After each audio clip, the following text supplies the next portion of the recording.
શરૂઆત કરીએ તો મહત્વપૂર્ણ સમાચાર પ્રાપ્ત થયા। હવામાન જાણકાર પરેશ ગોસ્વામીએ જણાવ્યું છે, જેમાં ગુજરાત પરથી આસના વાવાઝોડાનો ખતરો ટળ્યો છે। તો આજથી સમગ્ર ગુજરાતમાં વાતાવરણ ખુલ્લું થશે।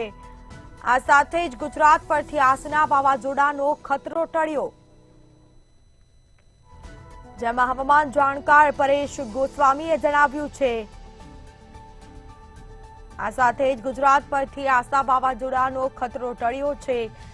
આજથી સમગ્ર ગુજરાતમાં વાતાવરણ ખુલ્લું રહેશે।